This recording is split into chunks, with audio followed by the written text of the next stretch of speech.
Hello class 8, welcome to Zenith Guru fundamental. मैं हूं निकी पंडित and हम पहुंच चुके हैं अपने आखिरी चैप्टर पे, our home earth a unique life sustaining planet.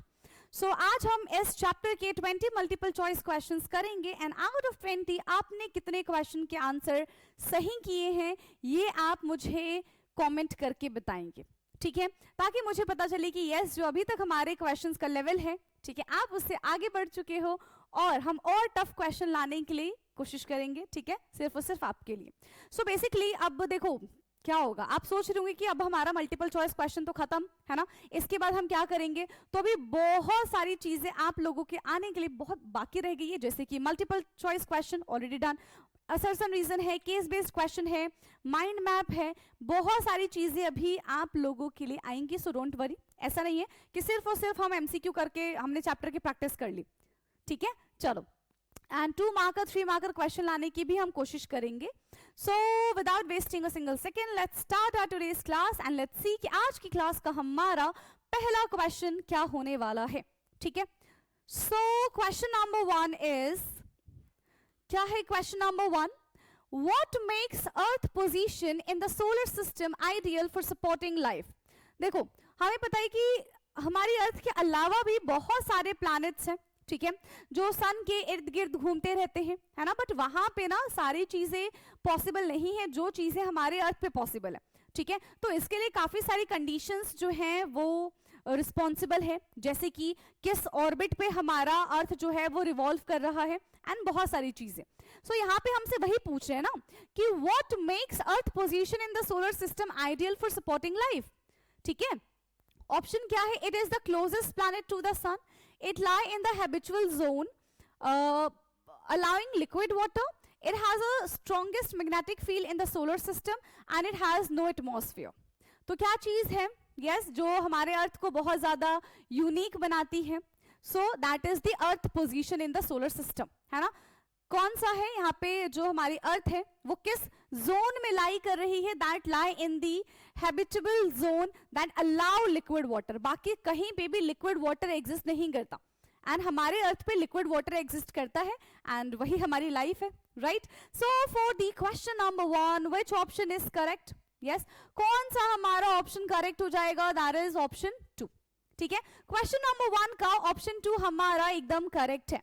Let's move to the another question, that is question number 2।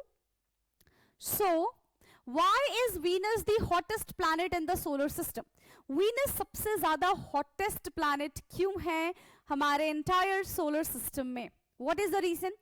तो देखो हम क्या सोचते हैं कि भाई जो वीनस है ना, वीनस सबसे ज्यादा हॉट है, लेकिन कभी कभी ना हम कंफ्यूज हो जाते हैं, हम मरकरी को बोलते हैं कि Mercury is the hottest planet, क्यों, क्योंकि वो सन के बहुत पास है, but that reason is incorrect और वो हमारा मरकरी भी इनकरेक्ट है, ठीक है। सो कौन सबसे हॉटेस्ट प्लैनेट है, that is the Venus, but क्यों, क्यों ये सबसे हॉटेस्ट प्लैनेट है। It is closest to the sun, क्योंकि ये सन के बहुत पास है।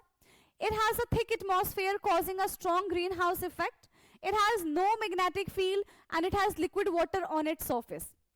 क्यों Venus is the hottest planet, because उसकी जो एटमॉस्फेयर है, उसका जो एटमॉस्फेयर है Venus का वो बहुत ज्यादा थिक होता है and it cause strong greenhouse effect which increase the temperature, ठीक है, जिसकी वजह से टेम्परेचर इंक्रीज हो जाता है, ठीक आया। So for this question, question number 2 हमारा ऑप्शन बी एकदम करेक्ट हो जाएगा। Now let's move to another question, question number 3। So which feature of the Earth protect it from harmful cosmic rays and solar wind. कौन सा यहाँ pay feature है अर्थ का, है ना, अर्थ का यहाँ पे कौन सा फीचर है जो हमें कॉस्मिक रेज, सोलर विंड, इन सब से, मतलब बहुत खतरनाक खतरनाक गैसेस से, हार्मफुल रेज से हमको बचाता है, ठीक है, from harmful cosmic rays and solar wind. So the options is ozone layer, liquid water, magnetic field या फिर गैसोस्फेयर। जल्दी बता दो। Yes, the feature of the earth that protect from the cosmic rays, खतरनाक रेज से हमको कौन बचाता है बेटा, ओजोन लेयर बचाता है। यस, कौन बचाता है हमको खतरनाक रेज से, ओजोन लेयर बचाता है, ठीक है। यस, आ गया क्या इतना समझ में, हाँ। Wait, Earth protected from the harmful cosmic rays and the solar wind. तो ओजोन की अगर हम बात करें तो आई थिंक ये हमको यूवी से बचाता है ना, यूवी रेज से बचाता है, तो इसको हम चलो ये रहने दो, फिर यूवी रेज रहने देते हैं, है ना, नॉट यूवी रेज, हम यहाँ पे ओजोन लेयर रहने देते हैं, क्योंकि ozone layer I think specify होता है for the UV radiations only which come from the sun, है ना। लेकिन बाकी के लिए अगर हम बात करें यहाँ पे, तो पार्टिकल्स को जो डिफ्लेक्ट करता है दैट इज मैग्नेटिक फील्ड। हाँ, तो हम इसका मैग्नेटिक फील्ड आंसर कर सकते हैं। Earth magnetic field deflect the charge particle from the sun, जैसे कि सोलर विंड हो गया और दूसरा कौन सा था, कॉस्मिक रेज हो गया, है ना। तो फॉर दिस क्वेश्चन हमारा कौन सा ऑप्शन करेक्ट हो जाएगा, option C is the correct option. हाँ, अगर यहाँ पे यूवी रेडिएशंस के बारे में बात की जाती तो ऑप्शन ए हमारा यहाँ पे करेक्ट होता, ठीक है। Now, the next question is, in sexual reproduction, why are offspring different from their parents? Sexual reproduction में बच्चे अपने पेरेंट्स से क्यों अलग दिखते हैं? देखो काफी हद तक तो अलग दिखते ही हैं, है ना। जैसे कि आप अपनी बात कर लो, तो ऐसा नहीं है कि आप अपने पेरेंट्स की एग्जैक्ट कॉपी हो। अगर आप अपने पेरेंट्स की एग्जैक्ट कॉपी हो तो आपके भाई बहन कैसे होंगे, है ना, वो भी एग्जैक्ट कॉपी तो नहीं हो सकते। So there is something different, है ना, कि आपकी कुछ फीचर्स जो हैं आपके फादर से मिल रहे हैं, कुछ फीचर्स जो हैं आपके मदर से मिल रही हैं। व्हाई, क्यों ऐसा होता है? Because they grow in different climates, they receive mixed genes from both parents, they eat different food, they acquire net traits after birth. तो क्या हो जाता है, क्यों they are different? Because they receive mixed genes for both the parents, है ना, दोनों parents के जीन्स बच्चे में आते हैं, इस वजह से वो एग्जैक्ट एक ही की कॉपी नहीं हो सकते, ठीक है। लेकिन जो एसेक्सुअल रिप्रोडक्शन होता है, जहां पे only one parent is involve, वहां पे एग्जैक्ट कॉपी बनती है, ठीक है। चलिए, so for fourth question option B हमारा यहाँ पे करेक्ट है। And the next question is question number 5th, what is a major cause of the triple planetary crisis? ठीक है, ट्रिपल प्लैनेटरी क्राइसिस का मेजर कॉज क्या है? हाँ, देखो ट्रिपल प्लैनेटरी क्राइसिस किस चीज को बताते हैं भाई, जहां पे हमारा केमिकल, ये not chemical, it's climate change, biodiversity loss and pollution, ये तीनों चीजें कॉल्ड ट्रिपल प्लैनेटरी क्राइसिस। तो ये किसकी वजह से होता है? यस, किसकी वजह से होता है? अर्थ के सर्कुलर ऑर्बिट की वजह से, हम फॉसिल फ्यूल को बर्न कर रहे हैं उसकी वजह से, ठीक है, वेजिटेटिव प्रोपगेशन, या फिर प्रेजेंस ऑफ ओजोन, किसकी वजह से ये जो हमारा ट्रिपल प्लैनेटरी क्राइसिस है ये कॉज होता है बेसिकली किसकी वजह से होता है? जब हम ऐसे ही फॉसिल फ्यूल को बर्न करते हैं, है ना, फॉसिल फ्यूल को बर्न करते हैं तो बहुत सारा पोल्यूशन कॉज करता है, ग्रीन हाउस इससे बढ़ जाता है, ग्लोबल वार्मिंग बढ़ता है ना, और इससे हमें खतरा होता है, ठीक है। तो this is the reason, this is the driven force for this crisis. क्या हो जाएगा? Burning fossil fuel. Question number 5th का हमारा ऑप्शन यहाँ पे बी करेक्ट हो जाएगा, ठीक है। Question number 5th option B is the correct one. Now the next question, question number 6th, क्या है question 6th? Why does Earth appear blue from space? Space से देखने में हमारा जो सुंदर सा अर्थ है ना, देखो यहाँ पे मैंने आप लोगों के लिए पीछे सुंदर सा अर्थ भी लगाया है, दिख रहा है ये सुंदर सा अर्थ। चलो, तो जो हमारा सुंदर सा अर्थ है वो स्पेस से दिखने में कैसा लगता है? एकदम नीला नीला लगता है ना। क्यों लगता है वो नीला नीला? Due to its atmosphere is thick, क्योंकि इसका एटमॉस्फेयर बहुत ज्यादा थिक है। It reflect moonlight due to the vast amount of the water and because of the planet cover. क्यों हमारा जो अर्थ है, एंड हमारे अर्थ को ब्लू प्लैनेट भी कहते हैं, क्यों? क्योंकि हमारे अर्थ पे है बहुत सारा पानी। क्या है हमारे अर्थ पे?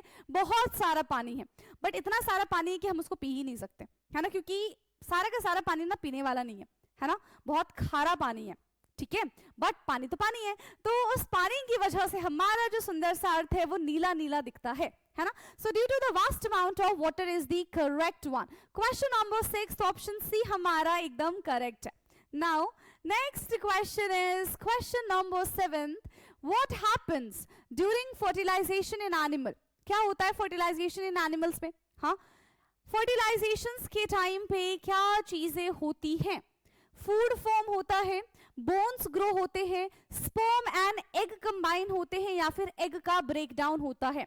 सो फर्टिलाइजेशन क्या होता है? When male gametes and female gametes combine together they form zygote, है ना, जाइगोट का फॉर्मेशन करते हैं, दैट इज कॉल्ड फर्टिलाइजेशन, ठीक है। Male gamete is called sperm and the female gamete is called egg. तो जब स्पर्म और एग मिलते हैं तो फर्टिलाइजेशन होता है, ठीक है। जब स्पर्म एंड एग मिलते हैं तो फर्टिलाइजेशन होता है। क्वेश्चन नंबर 7 का ऑप्शन सी हमारा यहाँ पे करेक्ट है, ठीक। चलो नेक्स्ट क्वेश्चन है हमारा question number 8, what does reproduction ensure in life being. तो रिप्रोडक्शन क्या चीज इंश्योर कर रहा है? यस, रिप्रोडक्शन किस चीज के बारे में बताता है? Continuity of species, fat metabolism, more food या फिर स्लीप रेगुलेशन। सो बेसिकली अगर रिप्रोडक्शन नहीं होगा, सो हम बोलते ना हमारे आने वाली जनरेशन, हाँ ऐसा ये लाइन हम बोलते हैं ना कि ये चीज हमारी आगे आने वाली जनरेशन को नहीं मिलेगी। अगर रिप्रोडक्शन नहीं होगा तो आगे आने वाली जनरेशन ही नहीं आएगी। So what is reproduction? Basically reproduction is the continuity of the species, चाहे वो एनिमल्स का हो, प्लांट्स का हो, ह्यूमंस का हो, किसी भी छोटे छोटे माइक्रोब्स का हो, सब के सब रिप्रोडक्शन करते हैं ताकि उनकी जो स्पीशीज है वो आगे बढ़ती रहे। अगर रिप्रोडक्शन बंद हो जाएगा तो स्पीशीज भी खत्म हो जाएंगे, ठीक है। सो reproduction is the continuity of the species. Question number 8 का ऑप्शन ए हमारा यहाँ पे करेक्ट हो जाएगा। Okay, now the next question is question number 9, ठीक है। क्वेश्चन नंबर 9 है, what is the role of biosphere. Biosphere का क्या रोल है?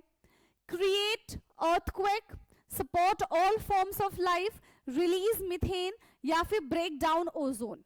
सो बायोस्फीयर, बायो मीन्स क्या होता है? हाँ, बायोस्फीयर का मतलब क्या है?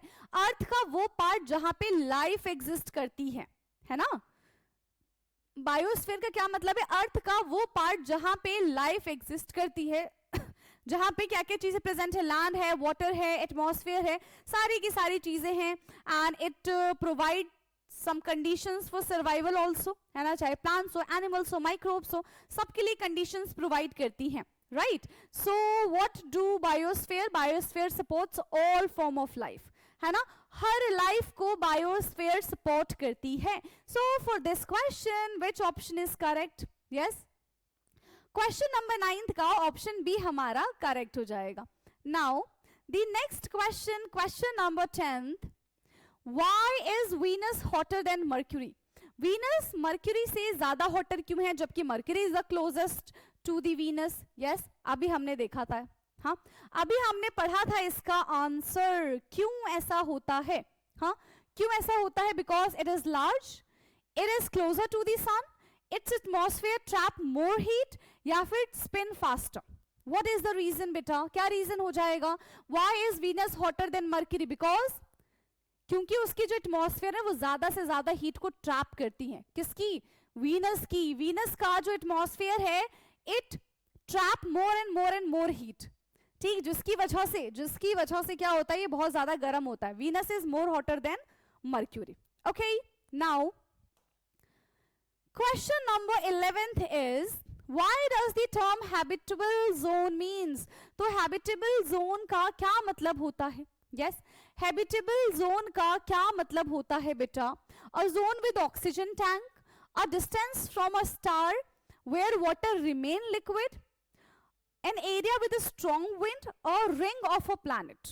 Yes, habitable zone refers to, किस चीज को रेफर करता है habitable zone? Basically a distance, है ना, a distance start where water remains liquid, ठीक है। a distance from a star where water remain liquid is known as habitable zone, ठीक है। इसको हम और भी कुछ बोलते हैं, क्या बोलते हैं इसको? हम गोल्डी लॉक जोन भी बोलते हैं, ठीक है। What is Goldilocks zone? It is a region, किस टाइप की कंडीशंस यहाँ पे प्रोवाइड की जाती है? ना ही बहुत ज्यादा गर्म होता है, ना ही बहुत ज्यादा ठंडा होता है, एंड पानी जो होता है वो लिक्विड फॉर्म में होता है, which is essential for life. So question number 11 का option B, a distance from a star where water remains liquid, is the correct one, ठीक है। चलिए नेक्स्ट इज नेक्स्ट क्वेश्चन है question number 12, what make sexual reproduction important. Yes, sexual reproduction को कौन सी चीज यहां पे इंपॉर्टेंट बनाती है? जल्दी बता दो। Bring variations and help adaptation, produce same copies always, need no resources, increase heat. Yes, so reproduction you know reproduction क्या होता है, it is a continuity of the life, है ना, that is called reproduction. And reproduction is important because it bring variations and help adaptation. अलग अलग variations आते हैं, है ना, अलग अलग वेरिएशंस आते हैं ड्यू टू रिप्रोडक्शन. अलग अलग प्रजातियां आती हैं. अगर रिप्रोडक्शन नहीं होता तो अलग अलग प्रजातियां आज हमको देखने के लिए जो मिल रही हैं वो नहीं मिल पाती. ठीक है. Now the next question is question number 13. So what type of energy should be shift to for sustainability. देखो, सबसे पहले तो आप सस्टेनेबिलिटी का मतलब समझिए. क्या होता है सस्टेनेबिलिटी का मतलब? ऐसा कि आज हम कोई काम कर रहे हैं, हमें हार्म नहीं कर रहा है, and that is also beneficial for our next generation. That is called sustainability, है ना. इसको हम क्या कहते हैं बेटा? सस्टेनेबिलिटी कहते हैं, राइट. तो what type of energy should be shift to the sustainability. तो किस टाइप की एनर्जी पे हमें शिफ्ट हो जाना चाहिए for sustainability? Petroleum, renewable sources like solar and wind, coal, wood and coal, या फिर लाइटनिंग. कैसा सब्सटेंस होना चाहिए? रीन्यूएबल सोर्सेज होने चाहिए जिसको हम रिन्यू करा सके time to time. That is called renewable sources, जैसे कि solar and wind. Solar and wind, ठीक है. So these are the sustainable energy, है ना. ये कैसी एनर्जी होते हैं? ये हमारे सस्टेनेबल एनर्जी का ही पार्ट है. क्लियर? यस. सो इनकी वजह से पोल्यूशन भी रिड्यूस होता है, ग्रीन एमिशन, ग्रीन जो हाउस है, ग्रीन हाउस इफेक्ट, उसका भी एमिशन कम होता है ना. एंड फॉसिल फ्यूल का भी डिप्लीशन रिड्यूस हो जाता है. Okay, clear. चलो नेक्स्ट क्वेश्चन पे आते हैं अब हम. सो नेक्स्ट क्वेश्चन है हमारा question number 14. What is the role of ozone in Earth atmosphere. Ozone का क्या रोल है हमारे एटमॉस्फेयर में? तो देखो, बहुत बढ़िया रोल है ना. ओजोन का बहुत ही ज्यादा बढ़िया रोल है हमारे एटमॉस्फेयर में.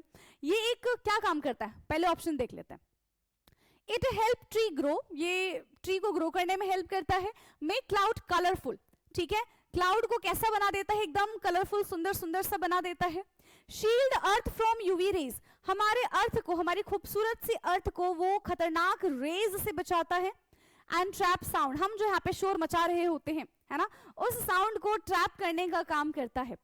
क्या रोल है आखिरकार हमारे अर्थ के एटमॉस्फेयर का? Basically ozone in Earth atmosphere क्या काम है?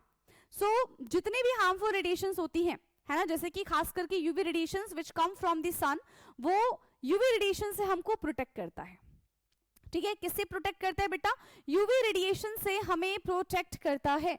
So for this question, question number 14, option C हमारा करेक्ट हो जाएगा. Shield Earth from harmful UV rays. Okay, now the next question is question number 15. Which feature protect Earth from harmful solar, wind and cosmic rays? चलो, तो कौन सा feature अर्थ का ऐसा है जो हमें harmful solar, wind and cosmic rays से बचाता है? ऑलरेडी इस टाइप के क्वेश्चन, या फिर कहूं कि ऐसा ही क्वेश्चन हम कर चुके हैं. यस और नो बताया था अभी. कौन सा यहाँ पे हमारा फीचर हो जाएगा अर्थ का? That is cloud, mountain, ozone layer या फिर magnetic field. Which option is correct for question number 15? कौन सा ऑप्शन हमारा करेक्ट हो जाएगा? Yes. Which features protect earth from harmful solar, wind and cosmic rays? That is क्या होगा बेटा? That is called magnetic field, है ना. इन पार्टिकल्स से, खतरनाक पार्टिकल्स से हमको बचाया जाता है. कौन बचाता है? Magnetic field. ठीक है, मैग्नेटिक फील्ड हमको बचाते हैं. बाकी क्लाउड, माउंटेन, ओजोन लेयर तो देखो यूवी रेडिएशन से बचाते हैं. माउंटेन का कोई कॉस्मिक रेज पे कोई इफेक्ट नहीं है ना. एंड क्लाउड की बात करें तो क्लाउड इन्फ्लुएंस ओनली वेदर. ठीक है, ये कॉस्मिक रेज को ब्लॉक नहीं कर सकते हैं. ठीक है, ओके, बढ़े नेक्स्ट क्वेश्चन पे. चलो नेक्स्ट क्वेश्चन है अब हमारा question number 16. So why is biodiversity important? Biodiversity important क्यों है? Why is biodiversity important? Only for decoration? भाई सिर्फ डेकोरेशन के लिए biodiversity is important. To keep desert green, है ना, and to maintain ecosystem balance and to trap air. क्या importance है बायोडाइवर्सिटी का? यस, क्या इंपॉर्टेंस है बायोडाइवर्सिटी का? So basically it maintain the ecosystem balance. ये हमारे पूरे इकोसिस्टम में एक बैलेंस बना के रखता है. That is the importance of the biodiversity. Clear? So question number 16 का ऑप्शन सी यानी कि maintain ecosystem balance is the correct one. चलो अब बस हम अपने एंड पे आ चुके हैं, फटाफट से आंसर बताएंगे.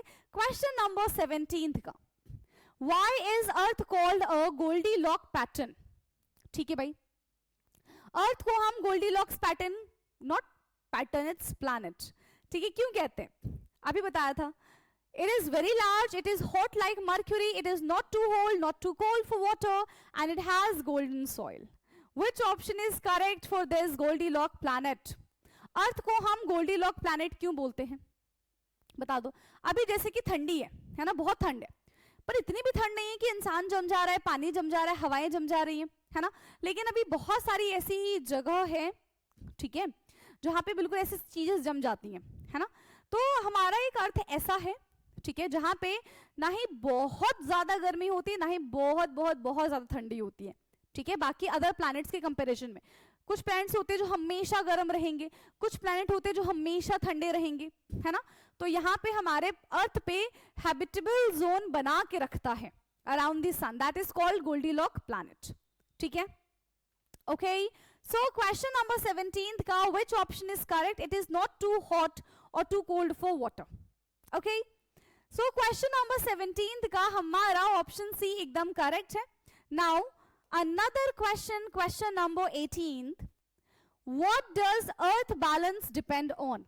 तो अर्थ का जो बैलेंस है वो किस पे डिपेंड करता है? सिर्फ ओशियन पे, माउंटेन एंड प्लेन्स पे, interactions between living and non living component, या फिर रोटेशन स्पीड ओनली?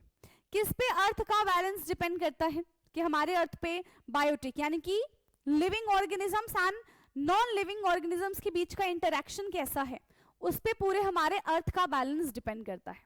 ठीक है, क्वेश्चन नंबर 17 का ऑप्शन सी हमारा यहाँ पे करेक्ट हो जाएगा, that is the interaction between living and non living component. Okay, now the next question, question number 19, what is the goal of Paris agreement?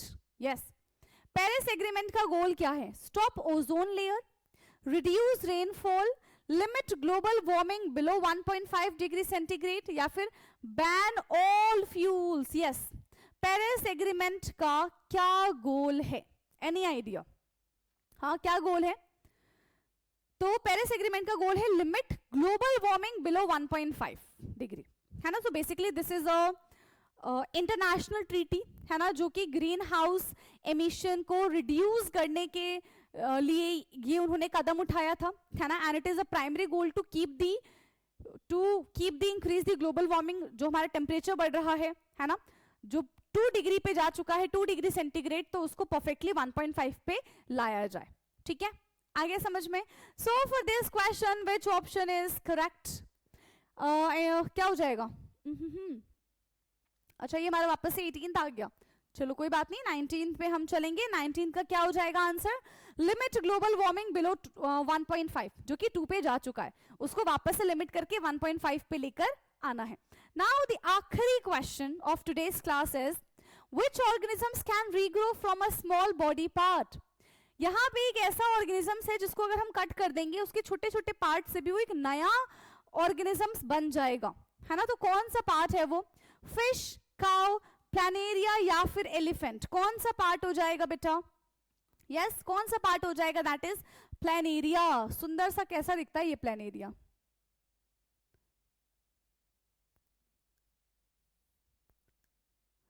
ये मैंने इतना सुंदर सा तो नहीं बनाया है, बट कुछ ऐसा ही दिखता है प्लानेरिया, है ना. अगर आप इसको यहां से कट कर दोगे 3-4 जगह से, तो ये अलग बन जाएगा, ये अलग बन जाएगा, और ये अलग बन जाएगा. ठीक है, क्वेश्चन नंबर 20 का option C planaria is the correct one.